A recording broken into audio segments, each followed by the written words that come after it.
Once you have scheduled an appointment for a telemedicine video visit with Geisinger, you will receive an email containing instructions for your visit.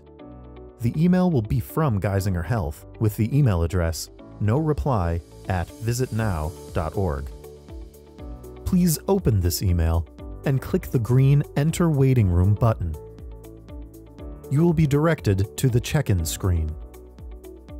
Click on the blue Check-in button at the bottom of your screen. You are now entered into the virtual waiting room. Helpful tip: be sure to allow access to your camera and microphone. The provider will connect with you once they are ready. After your visit, a questionnaire may pop up. This is optional, but please feel free to share your feedback.